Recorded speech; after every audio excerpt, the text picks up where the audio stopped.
Welcome back to Expert Instruction, the Teach by Design podcast, where we dive deeper into the research surrounding student behavior by talking with the people implementing these practices, where they work, and with the students they support. I'm Megan Cave. And I'm Nadia Sampson. Hey, Nat. Hey, Meg. Yeah, we're back, guys. Today, we're in episode 2 of our 2-part series, right, around de-escalation.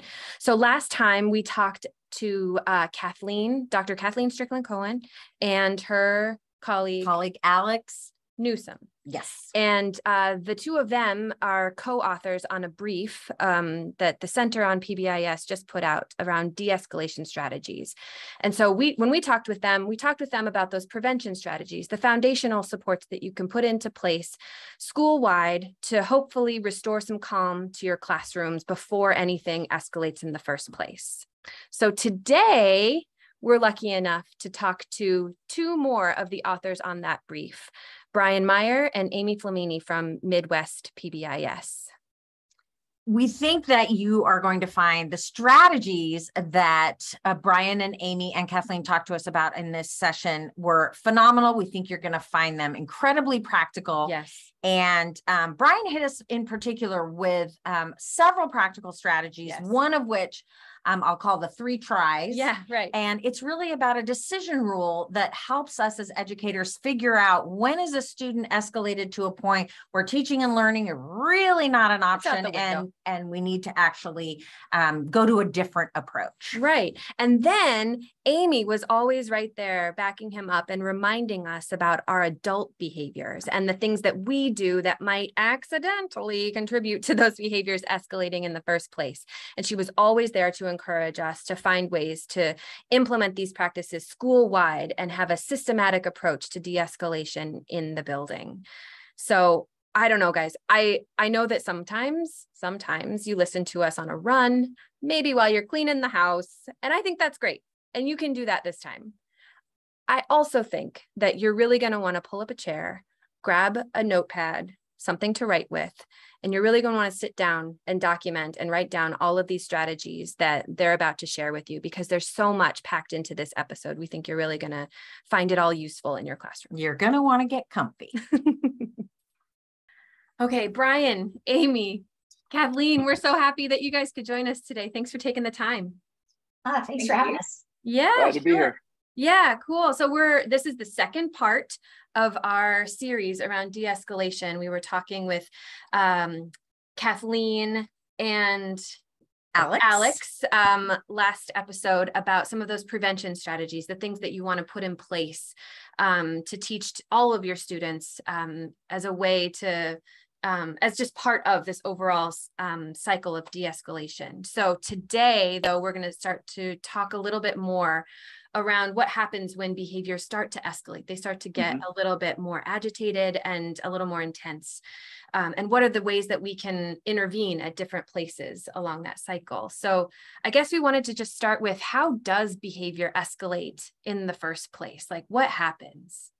Well, one of the main ways that behavior gets escalated, one of the main ways, in my opinion, that it gets escalated is that, youth who've experienced trauma are often they function on high alert. Their system is always on high alert, kind of looking for what the next dangerous situation is. And it's hard to see what that is. And that's an easy spot for youth to escalate, or adults to escalate as well.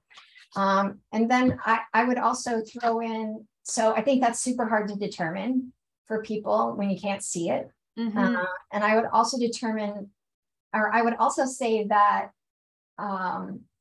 teacher, educator state of mind makes a really big difference in terms of whether or not a situation continues to escalate.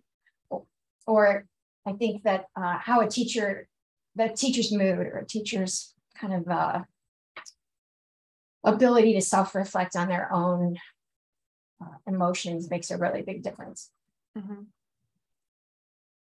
Yeah, in my mind, I'm thinking about this idea of regulation or being dysregulated.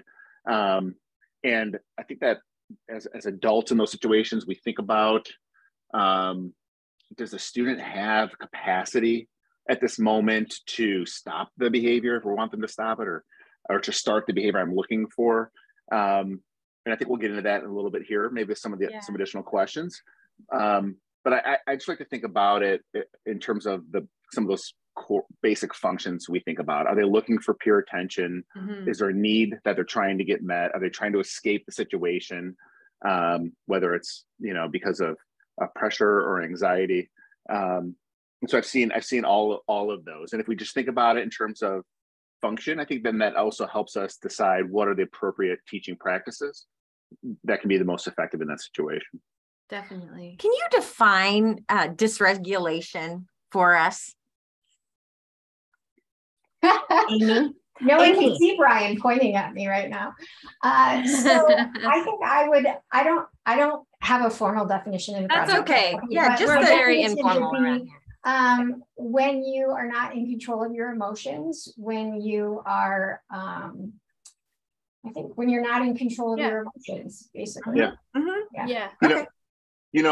A follow-up to that is for teachers, and for when you think about this work from a systems perspective, it's helpful to give your teachers a tool where they can decision that I'm going to assume that the student is dysregulated. Because if a student's dysregulated, you need to adjust how you're addressing their behavior. Layering on consequences is not going to help if a student is dysregulated from it. We're past reason. So the example from a school that I worked at was if a student was unable to follow an instruction after 3 tries. And it was a very simple decision rule. Didn't work in all scenarios, but it allowed the staff to be able to say, well, I've tried 3 things in a row. Those haven't worked. I'm going to presume the student is dysregulated because now I'm not going to keep trying to give instructions. I'm not going to engage in that same teaching strategy. I'm going to have to adjust my approach and help them regulate. I think it's less personal, right? When educators can understand that dysregulation doesn't really have much to do with the adult, right? It has a lot to do with a student's experience. And if we approached everyone in the world like when they were acting out that they were dysregulated, no one would be taking behavior personally. And behavior is not personal, really, for the most part, right? I mean, sometimes there's that function of trying to get adult attention, and that's a little bit personal, but not really. So I think that it's really important that people understand kind of what Brian was saying, which is if you try to talk to a student when they're dysregulated, you really are potentially making it much worse. Right. So we were talking, Nad and I, we were talking about this a little bit, about the ways that we personally have probably contributed to someone becoming more dysregulated, based on our own personal feelings around someone's behavior. So we were thinking about how we as adults can sometimes take a relatively calm situation where no one is escalated and actually contribute to triggering that escalated response. So we were thinking of something like if we were in a classroom, let's say, and a student, we're trying to get through a lesson and we notice some students talking to each other. They're not being overly disruptive to the rest of the class, but they're being disruptive to me because all I can do is focus on the fact that they're not listening. And so I'm having a hard time getting through my lesson and what I'm doing. So in that moment, I feel like it's sort of this critical juncture where like you could potentially do something that turns a situation into a personal one and escalates everything. So what we were curious about is like, let's start with that first path, right? In what ways could our response actually contribute to kicking off an escalated response? Well, I think that we can contribute to whether or not the student escalates just based on how we start to interact with them, right? First of all, do we have a relationship with them? Second of all, I was thinking about this earlier, and in marriage research from the Gottman Institute, there's this idea of called a soft start. When you're going to talk with your partner in couples counseling, it's a soft start.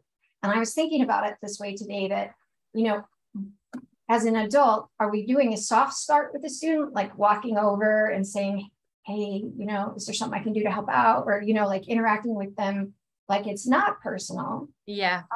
Is probably going to at least neutralize, right? It's not going to make it work. But if we interact like it's personal, and we say something from across the room, and we say like, hey, I already told you. Hey, start yelling, hey, knock it off. Hey, I'm teaching up here. Yeah, exactly. Then I think, you know, we have a lot of power in those moments. And I think that we generally have not, I don't think historically we've been good as grown-ups in education doing a lot of self-reflection on how our moods and our mindset and our behavior really does impact whether or not this escalates. So not only the prevention piece, like having all those solid classroom management practices in place, but our interaction makes a really big difference. And I think we have to take a big piece of responsibility in reflecting on that. I just wanted to add that the reason I love this example is because really when you're saying, what can we do to prevent escalation? I almost see this more as what you're asking is, in this particular example, is what do we do to prevent the adult from escalating? Yes. You know, like from the adult from allowing their own response to being annoyed and or frustrated with this situation, from making the situation much worse. Yeah, because if you think about it, like I, as the teacher, am feeling escalated. I'm getting agitated. I'm feeling these feelings, and it's behavior that I notice that's contributing to those feelings that I have. But I then have the ability to either like reflect, like you were saying, Amy, reflect on how I'm feeling in that moment, and be like, I need to try this strategy instead with this student in order to neutralize. I like that. That word that you used, or I just like lean into that agitation and I send it to the moon, you know. It reminds me too of parenting, is if you have a second parent at home, you're able to kind of tag team, or even to look at your partner and say, okay, you're going all escalated here. You are dysregulated. How about I step, you know, you're able to kind of tag team that and decide, I'm going to step in or take a minute and, you know, almost coach your partner. If you're going into this with a very different frame of mind, that it's probably going to escalate. So let's talk about that before you call our daughter and tell her all the things she's doing wrong. You know, Brian and I talk about some of this when we talk about de-escalation, the need to systematize how we're going to respond. Say more. To make it safe. To make it safe for each other, to make it safe for me as an educator to say, hey, I need someone to come give me 30 seconds. I need someone to cover for 30 seconds so I can get myself centered again.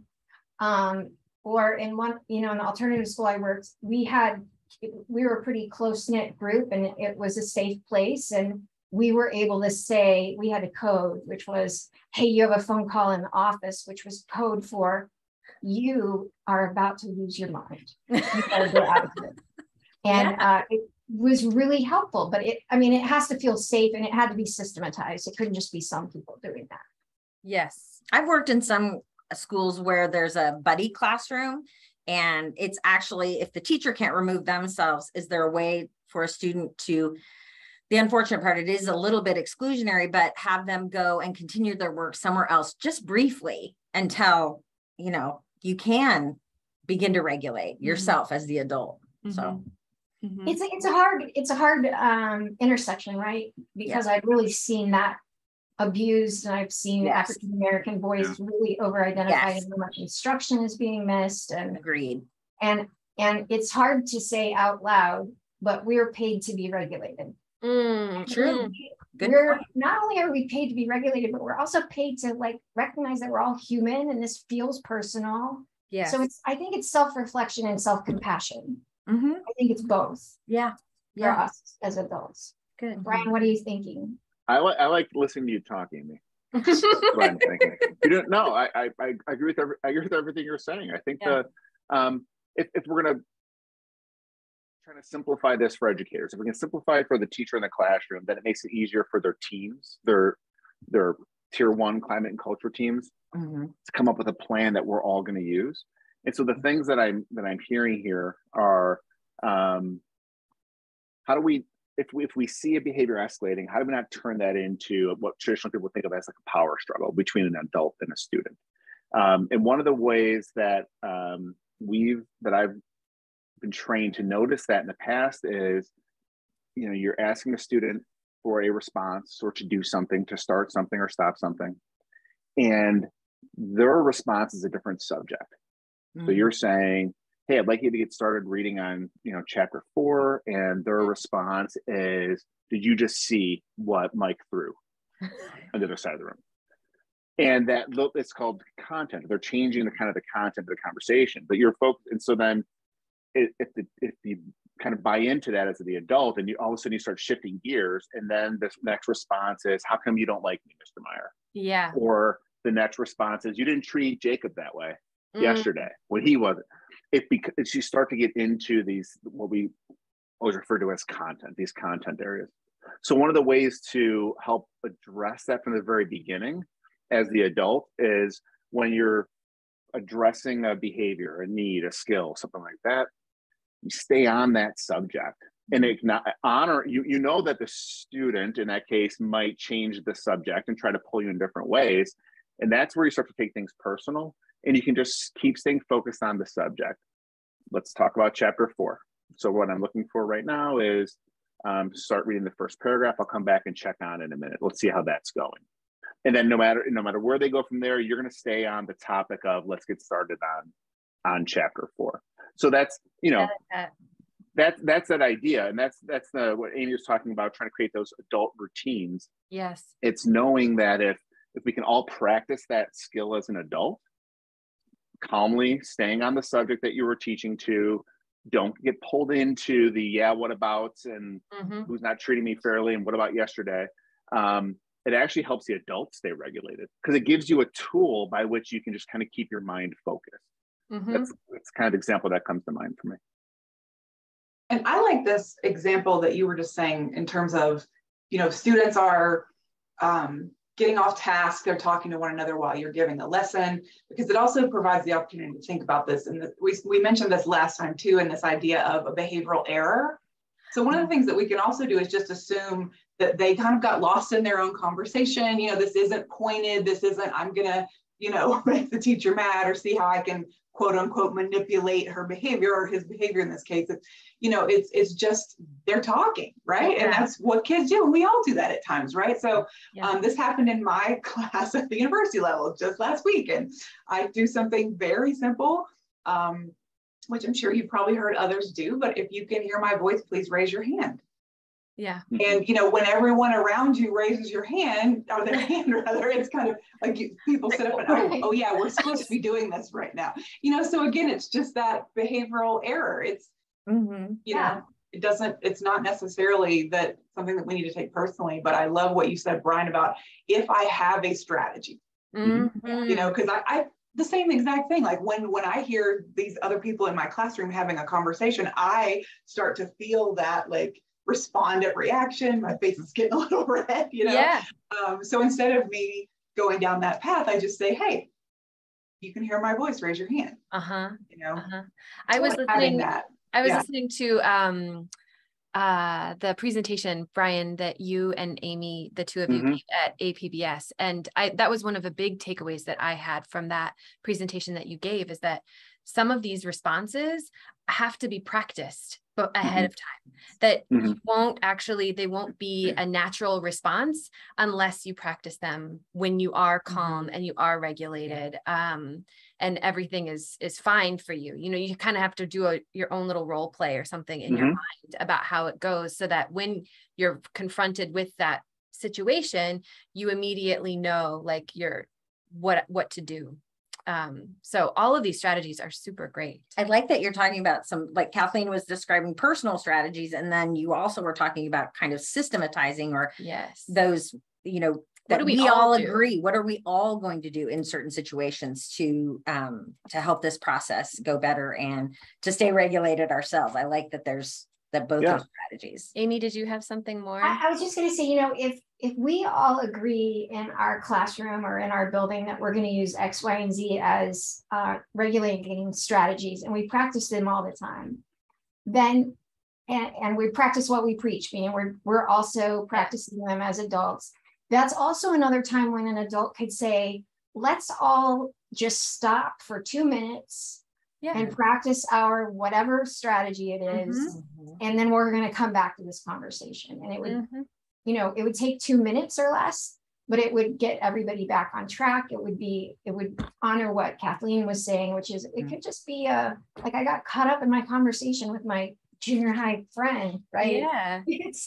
It's not always about being naughty. Sometimes it's just about being a kid. And sometimes it's just about reading the room and saying, people are just wiggly right now and it looks like we need a break. So let's take that break.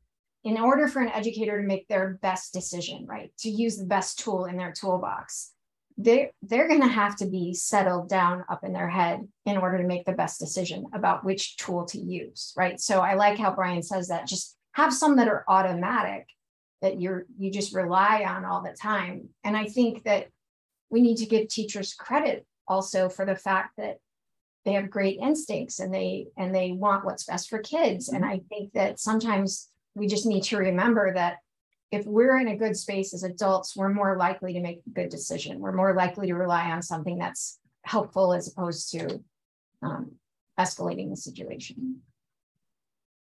Amy, to me, that's I think the spirit behind having you and I called it a crisis support routine, which was a routine for adults, the least amount of steps possible, the least amount of words possible, but it's a routine that you'll repeat and you'll continue to use to create a sense of safety and to be with the student until they are able to show signs of regulation again.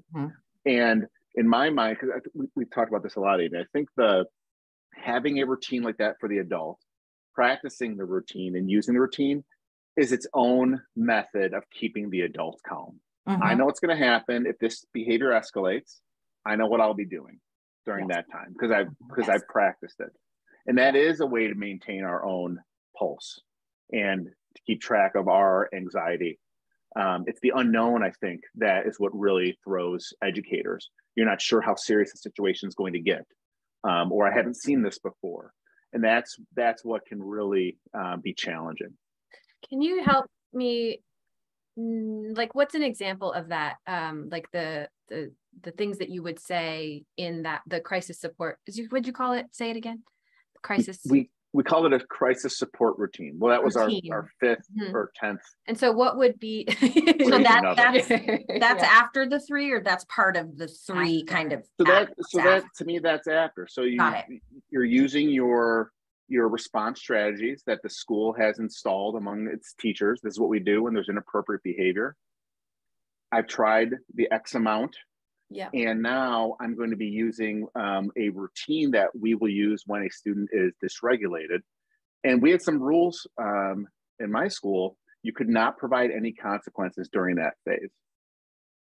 So I was in a residential school, and in our school, there might be, in the token economy, there might be consequences. And the students in demonstrating some inappropriate behavior, you provide a consequence. Then the behavior increases and you provide another consequence. The behavior increases again, you provide a third consequence. Well, that's the point where we say, and we're done, because now it doesn't matter what the consequences are. We need to support the student in a different way here. Yes. And I think about that same way in public education, that we've tried several things, those aren't working. Now let me look at what we called a crisis support routine. It was a crisis support routine. I believe that was the term. We had so many versions of that. I think that's what we landed. So, fitting it to the idea of regulate, relate, and reason. So I think the examples were come up with either a nonverbal prompt. So the first step is to provide a regulation component. So it could be a praise statement. Could be a nonverbal prompt. but it's going to be something simple. So if it's a praise statement, it's, hey, I'm glad you're able to stay in your seat at the moment. Yeah. And you're going to keep it simple, and then that's it. Then the second step is going to be an empathy statement or a concern statement. It looks to me like you're frustrated. And then the third step is a simple instruction, which is, I'd like you to take a deep breath like we practiced before. And then repeat and repeat and repeat. And we've been in that, I've had examples where we repeat that for a long time, you know, in a residential setting, it could be hours sometimes. And you have to, don't be a robot. You have to be assessing as you're providing those simple steps. Is this too much talking? Because we talk about that a lot. Is the instruction, am I just being passive aggressive in my instruction? A better choice right now would be for you to listen to what I have to say. Okay, that's not helpful. Right. No. Yeah. No. Right. But that's what we had thought about when we came up with that idea of a routine of teaching the adults. And if the adults can practice those sort of 2 or 3 steps, and use that regularly, whether the student is disengaged and that's their escalated behavior, or they are being, you know, they're being physical around the space, the same routine should be able to work, and your adults can practice it, and that will give them some confidence on what to do. That, go ahead. I was just going to say that regulate, relate, and reason comes from Bruce Perry's research around youth who've experienced trauma. And I just wanted to also point out, when Brian mentioned that about the disengagement phase, I think that when we all understand what a fight, flight, and freeze response can look like in an educational setting, we realize that disengagement often is a flight behavior. It's not necessarily, I just don't like you and I don't like this subject. Or I just don't care about school, right? It's really more about their response to whatever the stimulus was. So I just wanted to throw in that credit for Bruce Perry. We didn't come up with regulate, relate, and reason. Because it kind of ties in with what I wanted to ask was, does it always look like volatile behavior, or is there always a big explosion when something's escalated? And because it sounds like what you're saying, it's not always, it doesn't always look like that. And so what about, does it look different if this is a pattern of behavior for a student versus, just like you said, like, I've never seen this from this kiddo before, you know, what is that? And whether it's an outward, like big feeling, or if it's like really inside, you know? I remember being in a classroom years and years ago, and I was subbing, and we were all in small groups, and this teacher all of a sudden said, room clear. And I'm like, first of all, I don't really know what that is. Second of all, what happened? I didn't hear it. Yeah. And so because there certainly wasn't a volatile issue. So I was very confused.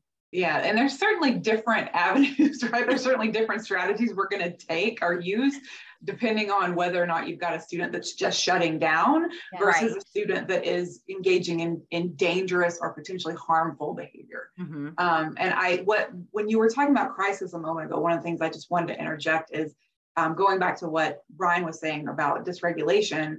You know, a student that's in crisis, that's not a teaching moment, right? That's not a time for us to try to teach a new skill or remind them why we do these. This is a time it's about bringing down the level of escalation. It's about keeping everyone safe and really trying to diffuse the situation.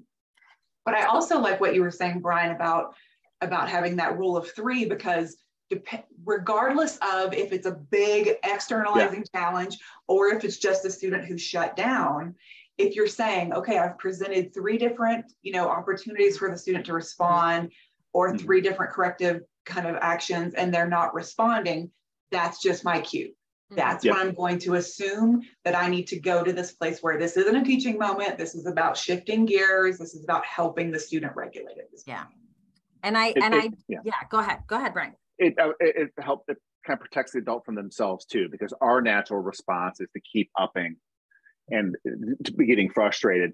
And actually, I've always, when I was in those same situations, using this crisis support routine, it felt like you kind of downshifted a little bit, honestly, because it kind of puts you in a mode where I'm not going to think about consequences. I'm not going to think about teaching at this moment. I'm going to be present, and I'm just going to try to figure out, is a simple instruction what they need?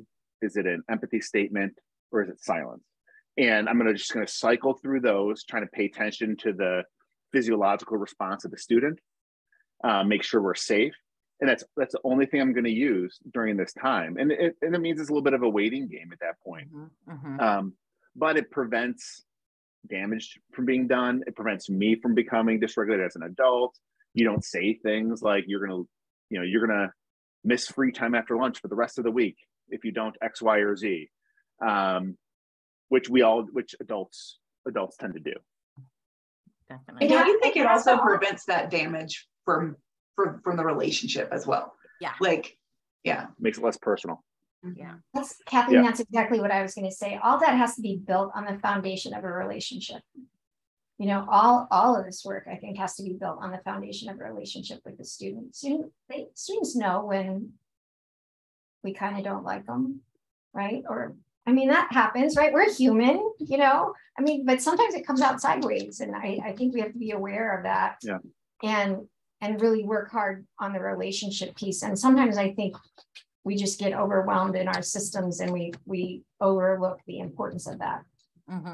But, you know, if you have a kid who's escalating and you have a relationship with them, the likelihood is you're going to have an easier time de-escalating them, right? Getting them to, you're going to be more likely to know what's going to de-escalate them. You're going to be more likely to recognize what their signals are, and you're going to be more likely to know where it's coming from. So I think we have to, I know it's a weird thing to have to talk about all the time, but I think the relationship piece has to be there all the time. Good point. One of the questions you asked was, what about with students who have repeated behaviors versus right. This is a new behavior for? Well, there's teaching opportunities that we don't take advantage of if we know that a student, when we know there's a student who's going to be engaging in the same behavior. What comes to mind is if you have a student who is dysregulated and you say, hey, how about you take 3 deep breaths? And it's not a skill that they practice. Well, you might find that escalates the behavior. Don't tell me to calm down. What do you mean take 3 deep breaths? No one in the history of the world has ever calmed down when they were told to calm down. Exactly. Next time you and your spouse are having an argument, say, take 3 deep breaths and see what happens. Like, you take them. How about you take them? Yes, exactly. So what we've learned though is, but there are skills, there are routines you can practice to regulate your pulse, to address your breathing. So the lesson is, if we have a student that is prone to being in this situation, we then have to be practicing the regulation routines at neutral times. It's a skill set, no different than I struggled on a math test. Okay, well, so now let's practice the skills after that, so then when we retest, we're ready to go.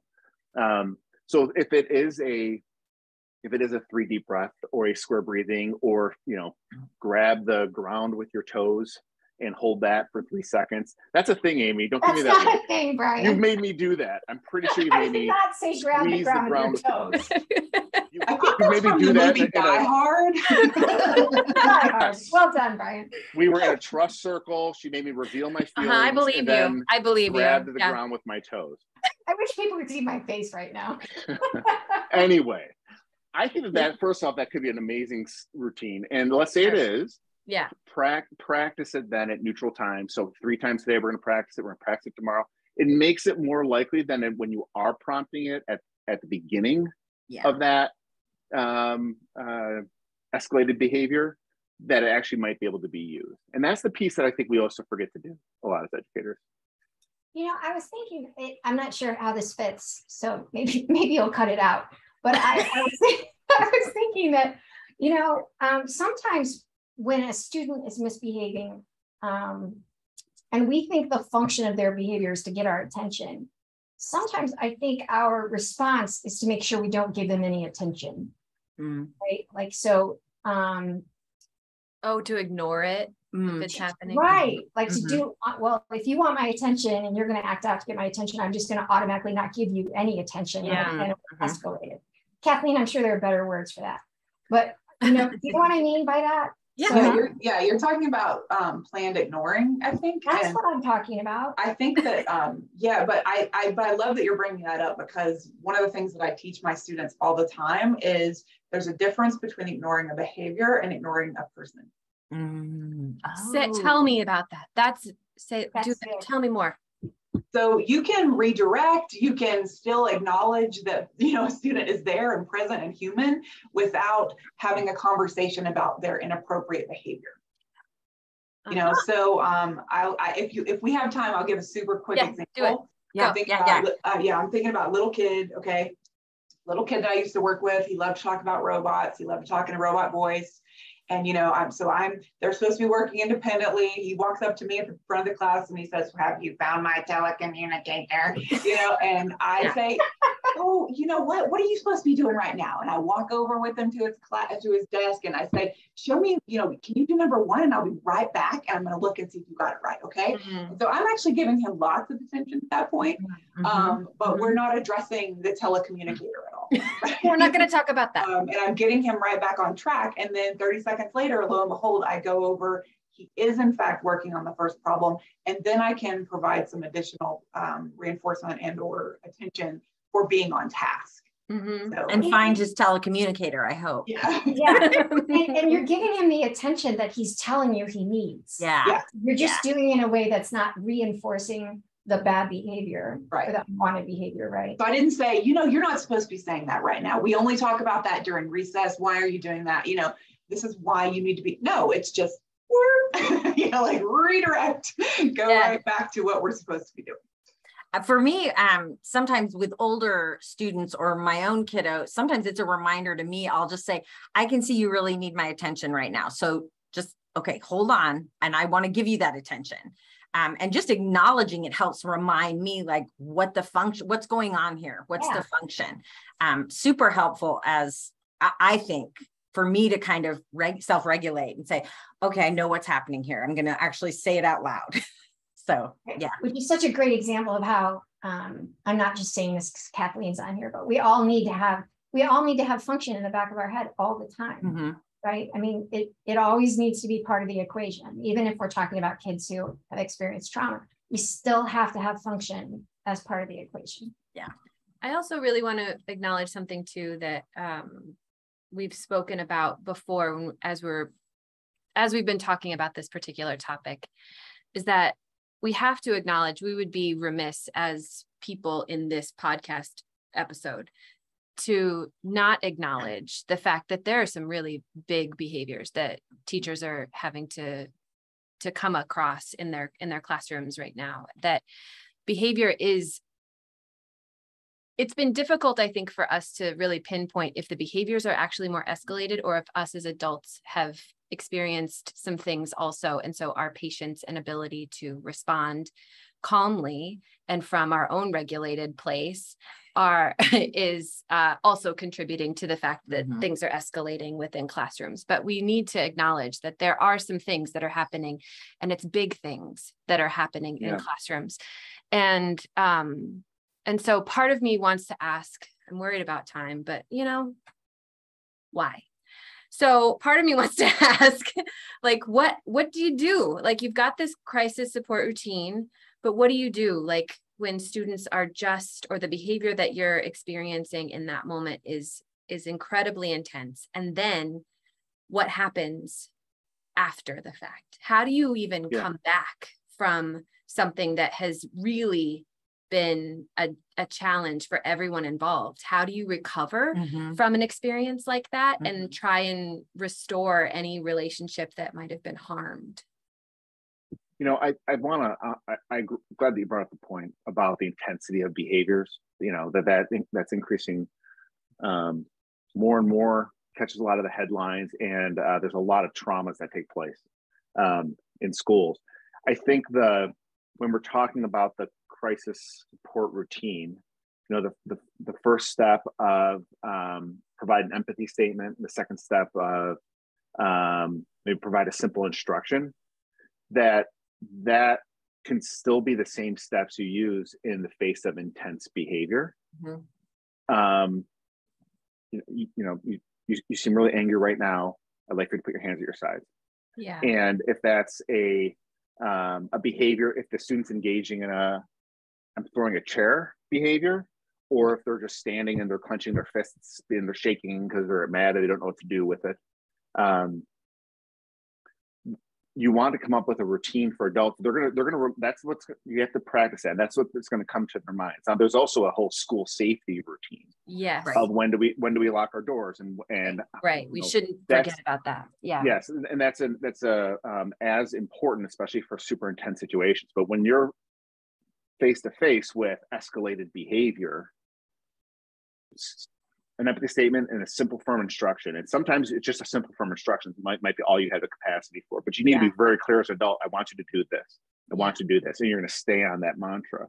And that's not to, that I don't want to dishonor all of the real challenging work we have as educators, but without at least something like that type of tool, then I think everybody's going to do their own thing, and you're going to sort of scramble for what should I do, but you're really just trying to buy time there to get more adults present. And oftentimes that's what you're doing. So you're going to keep it simple, firm, and we're trying to get other adults present so other people can come in and help in this situation too. Yeah. So what is it? Oh, go ahead. I was just going to say that second part of your question was like, how do you recover from that? And I think there's a couple of things come to mind. So I think, especially when a student's removed from the setting and then goes back into the setting, I think it's really important that there's a system for how you do that. So instead of just sending the kid back from the office to the classroom, I think the kid probably needs escorted. Another adult needs to come in the room and help make sure the adult's regulated. And I think we need to have a routine that we say things like, hey, I'm glad you're back. We're starting on page 6. Like, I think we need to know what to say, because that's probably not what we feel like saying. Yes. And so I think we have to have routines and procedures around what re-entry looks like. And then Brian and I've talked too about how, this whole piece about self-reflection, it would be great if there was a systematic way in our building or our district that we all answered the same set of reflection questions after an escalation, so that we do help everyone recognize that self-awareness is a skill we have to have as adults. And so maybe there's a set of questions like, what was my mood when this happened? What could I have done or said differently? Just some questions that help adults recognize this. It's not always the youth, right? Solely that. It's not solely the youth. Yeah, exactly. And I'm not trying to underplay how hard it is to be in a classroom at all. I'm just saying, I think there's a lot of room to talk about kid behavior, but we need to make sure there's room to talk about our behavior so that we can learn about how we're interacting and how our interactions impact kids. I've been in schools where those questions are asked of students. Yes. Yeah. So I love that you're talking about the adults asking themselves those same questions and being able to, try to repair that relationship, even sharing between the student and the teachers. Like, this is what was going on for me. This is what would have helped if you had done this or said this, repairing that relationship. Yeah, absolutely. Absolutely. Cool. Something, if we have a decision rule for when do we presume a student's dysregulated, you can use a similar decision rule for maybe we're ready to begin this recovery phase. So again, in my school, we just flipped it. It was the student has followed 3 prompts in a row, and then in our mind, we're thinking, okay, so I'm at a spot where they seem to be able to follow an instruction, and now my decision usually is, can I give them some more space right now? Should I get them engaged in a task that'll help them continue to maintain the regulation? This is not the time to jump in to say, what did you learn from your behavior? Usually, depending on the duration and intensity.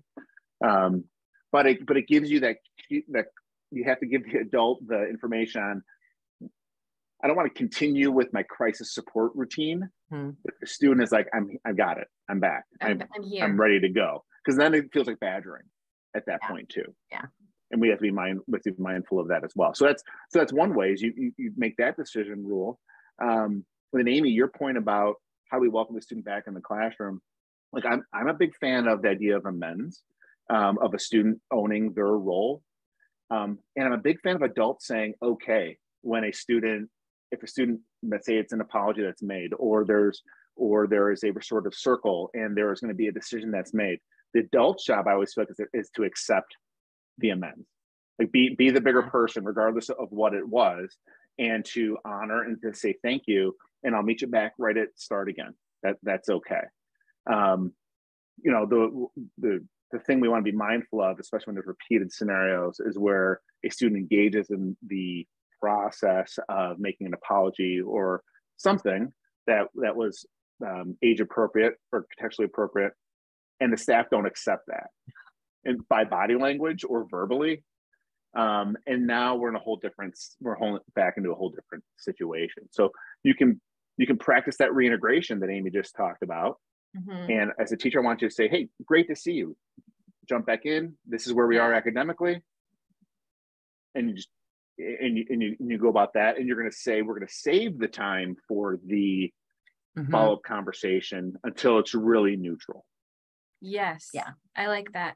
I just want to add, you're going to save it also until you've had the opportunity to have some positive interactions around the student doing those desired behaviors that we actually want to see. So, you know, again, it's not about walking the classroom and then we start trying to hash this out. It's get this back into the routine, have some opportunities to reinforce those behaviors that we want to see more of. And then once the student is completely regulated again, that's when we might consider having that conversation about what did we learn. That's such a good example of the relate piece of those 3 R's, right? So they've gotten regulated. Now they come back in and we've got to connect with them. We have to do some sort of relationship building connection with them. And by doing what you just said, I think that's a good example of showing how you're building a relationship as well. I've always been interested too, when students are able to tell, you know, another adult at some point when they're being asked, well, what happened? Tell me more, what was happening? And they'll say, I didn't understand the math. I didn't understand the math. I raised my hand and I never got called on. And teachers are somewhat surprised when you can go back and that quickly a student can tell you what was happening for them. And a teacher has a better understanding at that point, like, oh, this was about, you know, not being able to access the academic content and getting this. I mean, I think it's so important to help build that relationship.